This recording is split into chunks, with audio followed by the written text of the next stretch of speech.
जो यहाँ के विधायक हैं 10 साल से, वो का किए हैं यहाँ के जो भाषा बा वही में पूछे के बा कि भैया विधायक जी का कर लथु ना जा, तो अपने लोग कही का कर लथु ना से ना पता दिखाइयो ना दिलथु ना। नमस्कार, मैं हूँ आरती और आप देख रहे हैं जनता जागरण। मौजूद है सोनपुर में। लगातार जो है चुनावी माहौल अभी से ही शुरू हो चुका है। हमारे साथ अभी मौजूद है डॉक्टर पंकज जी, उनसे हम बात करेंगे। लगातार जनता के बीच में वो काम करते हुए नजर आते हैं और इनसे बात करेंगे कि ये भावी विधायक के उम्मीदवार हैं। इनसे बात करेंगे कि सोनपुर को बदलने का इनका क्या नया तरीका है, क्योंकि काफी साल से जो सरकारें आई गई लेकिन विकास जो है बहुत कम रफ्तार से चल रही है। तो इनका क्या तरीका है, किस तरीके से बदलना चाहते हैं। तो बहुत बहुत स्वागत है सर हमारे आपको। बहुत बहुत धन्यवाद, प्रणाम आपके सभी दर्शकों को मेरा प्रणाम।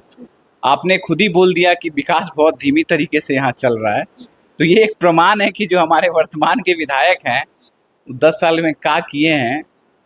एक तो आपने खुद बताया और मैं चाहूँगा कि आप जाइए, लोग के बीच में जाइए और उनसे पूछिए कि भाई जो यहाँ के विधायक हैं 10 साल से, वो क्या किए हैं यहाँ के जो भाषा बा वही में पूछे के बा कि भैया विधायक जी का कर लथु ना जा, तो अपने लोग कही का कर लथु ना से ना पता दिखाइयो ना दिलथु ना। तो स्थिति यहाँ के बहुत गंभीर बाटे। दिखते भी नहीं है। दिखते तो छोड़िए आप, अब हम तो क्या बताएं, हम खुद ही जनता के बीच में रहते हैं तो कभी कभी हमको दर्शन हो जाता है। तो जो हमारे जो इंटीरियर गांव का इलाका है, जो ग्रामीण इलाका है, जो नदी पार करके जो क्षेत्र है, हमको तो संकोच क्या पूर्ण विश्वास है कि वहाँ कभी गए वो नहीं किए होंगे, एकदम निश्चित। वोट मांगने भी नहीं जाते हैं। अब वो तो बोलते हैं कि वोट हमारा थोड़े देता है, लोग लालू जी को देता है। अच्छा। हाँ, ये वक्तव्य है उनका। आप मेरे से छोड़िए, उनके पार्टी के लोग जो है उनसे पूछिएगा, वो कहते हैं हमारा कोई थोड़े वोट दे वाले, लालू जी के वोट दे वाले जी, ये हकीकत बा। अच्छा, एक भी काम नहीं किए हैं।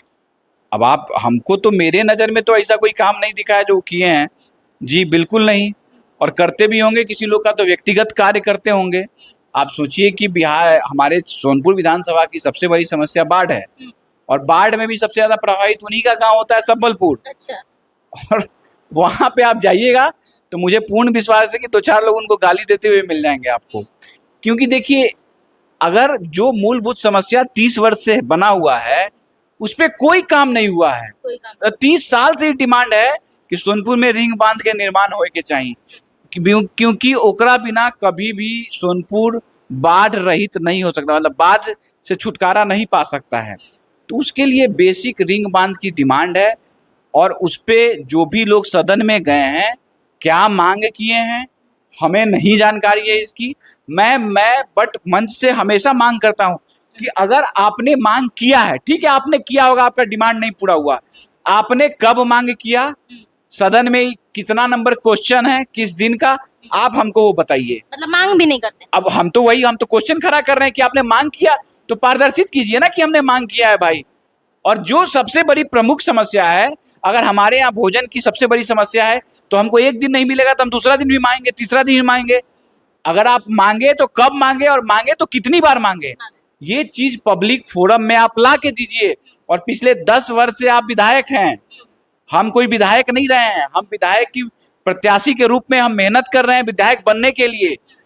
तो मैं जनता भी हूँ सोनपुर का, तो मुझे पूरा हक है उनसे सवाल करने का। मैं उन जो हमारे वर्तमान विधायक जी, मैं उनसे पूछना चाहता हूँ कि भाई आपने रिंग बांध का मांग कब कब किया, कहाँ कहाँ किया, और किया तो उसमें क्या अभी स्टेटस है, हमको बताया जाए। अच्छा, बाढ़ का समस्या तो जो है सोनपुर में देखने को मिलता है, वैसे भी बिहार में काफी जगह है बाढ़ का समस्या। आप क्या सोचे, इसका निदान क्या हो सकता है? देखिए, निदान सब लोग को पता है कि सोनपुर में रिंग बांध की मांग है और जिस दिन रिंग बांध की निर्माण हो जाए, क्योंकि एक दिन में रिंग बांध बनेगा नहीं, समय लगता है, मगर बन सकता है, बहुत बड़ा चीज नहीं है, सब जगह बना है, यहाँ भी बन सकता है। बट उसके लिए यहाँ के जो भी प्रतिनिधि हैं उनको जागरूक होना पड़ेगा, जनता को जागरूक होना। जनता भी क्या होता है कि जब बाढ़ आता है तब इस चीज का जिक्र होता है, उसके पहले सालों भर इसका चर्चा होना चाहिए, मीडिया में होना चाहिए, पब्लिक प्लेटफॉर्म पे होना चाहिए, न्यूज में होना चाहिए, तब जाके इसका निदान हमको मिलेगा। उम्मीद करते हैं भविष्य में हम लोग को भगवान और जनता का साथ मिलेगा, तो हम लोग इस चीज को सदन में अगर हमें जाने का मौका मिलेगा तो सबसे पहला सवाल हमें सोनपुर के बाढ़ के संबंधित ही उठाएंगे। सोनपुर में और क्या समस्या आपको दिखता है जो कि एकदम से बदलाव की जरूरत है? देखिए, आप जान लीजिए कि सोनपुर में जैसे ही बाढ़ की समस्या दूर होगा, यहाँ का विकास बहुत तेजी से होगा। मान के चलिए कि एक किसान अपना घर बना रहा है और 5 साल 10 साल के पैसा इकट्ठा करके बनाया और 1 साल में उसको कटाव में बर्बाद हो गया, तो क्या विकास होगा? मूलभूत सुविधा, घर चाहिए, मकान चाहिए।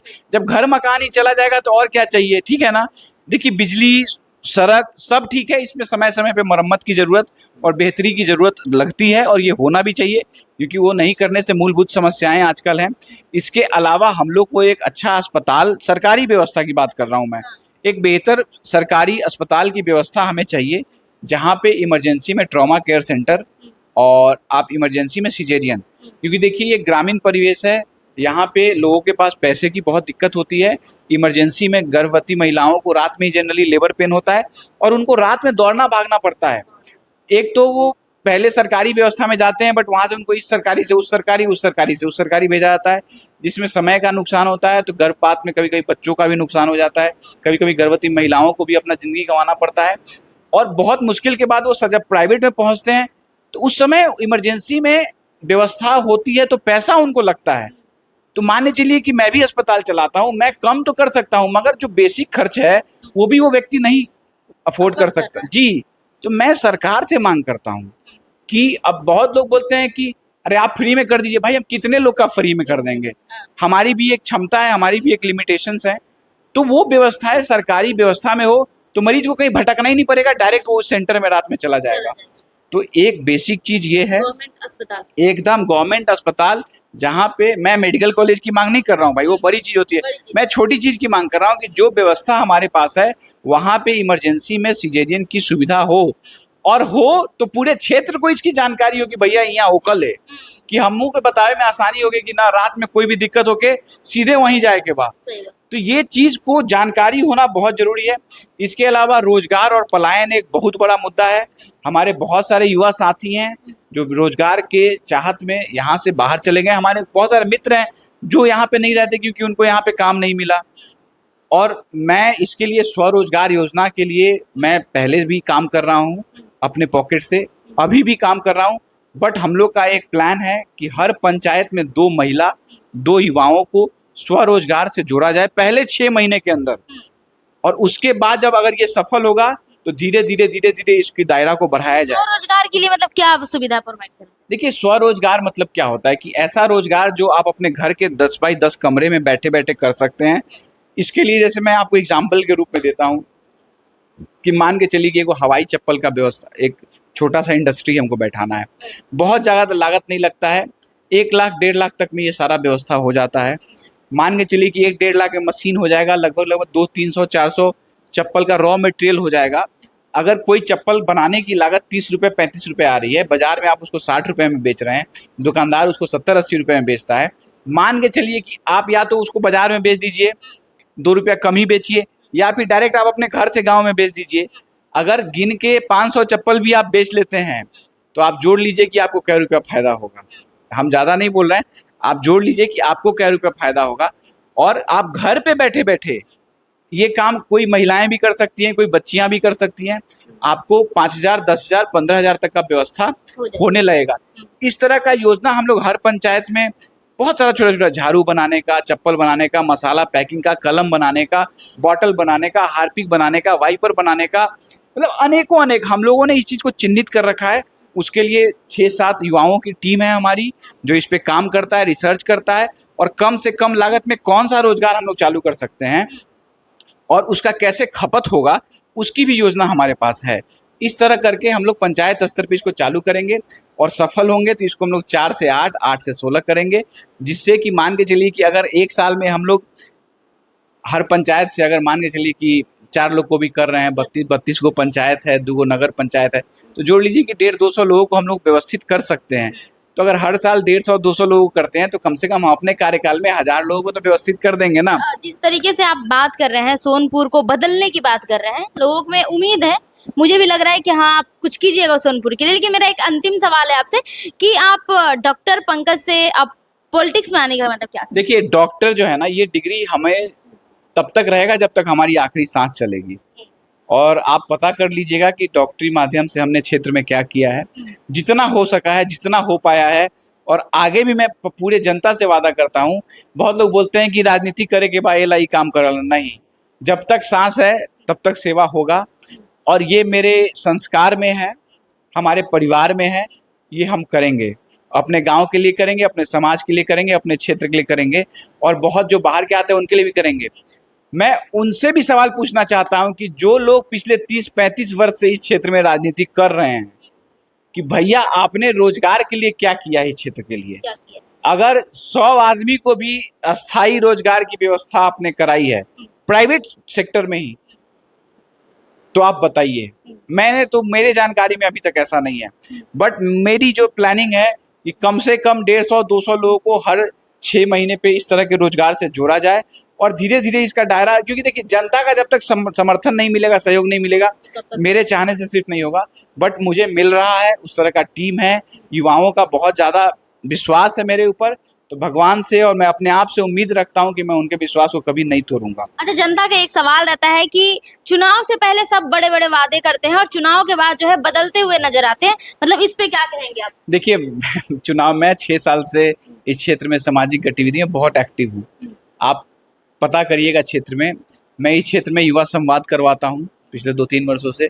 मैं इस क्षेत्र में सावित्रीबाई फुले महिला सम्मान समारोह कराता हूँ।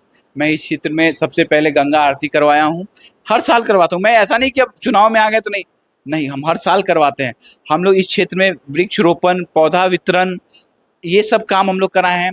बहुत लोगों को रोजगार दिलवाना, बहुत लोगों को जो लोग माने चलिए कि जो धार्मिक कार्य होता है उसमें आग बढ़ चढ़ के हिस्सा लेना, जो स्पोर्ट्स का कार्य है, बहुत सारे युवाओं हैं जिनको किसी तरह का आर्थिक मदद चाहिए, कोई रोजगार, स्वरोजगार के लिए, जो हमसे बन पाया है, और मैं आगे भी दूंगा। ऐसा नहीं है कि विधायक नहीं बनेंगे तो नहीं, ऐसा नहीं है। हम आगे भी इस चीज को जारी रखेंगे। और लोग से पूछिए, आप हमसे क्यों पूछ रहे हैं? क्योंकि हम तो स्वाभाविक चीज आप पूछिएगा तो हम बताएंगे, बट जब लोग बोलेगा तो आपको थोड़ा बहुत विश्वास भी होगा। हम लोगों ने स्वास्थ्य के क्षेत्र में लगभग इस क्षेत्र में लगभग 60 से 100 मेगा हेल्थ कैंप भी किए हुए हैं। लोगों को मुफ्त उपचार, मुफ्त परामर्श, लोगों का जो भी स्वास्थ्य में मदद हो सकता है बड़े सरकारी अस्पतालों में, पटना में, दिल्ली में, जो संभवतः हो सकता है हमसे, हम लोग करते हैं। और उनसे कुछ अपेक्षा नहीं रखते हैं कि भैया तू हमको वोट देना चाहिए। नहीं, कोई किसी जाति का हो, किसी पार्टी का हो, किसी धर्म का हो, हम लोग डॉक्टर हैं, हम लोग को ये नहीं दिखता है। जो आया, अगर हमको याद किया है, ये मैं सौभाग्यशाली हूँ कि वो अपने दुख में हमको याद किया है। तो मैं गर्व महसूस करता हूँ कि लोग मुझे ऐसे समय पे याद करते हैं जब उनका कोई नहीं सुन रहा होता है। और मुझे गर्व है कि मैंने बहुत लोगों का हद तक काम कराने में सफल रहा हूँ, और उम्मीद करता है कि इससे बेहतर लोगों की मदद करने में हम काम आएंगे। बहुत बहुत धन्यवाद। अभी हम बात कर रहे थे डॉक्टर पंकज जी से, जो कि सोनपुर से भावी विधायक की उम्मीदवार हैं।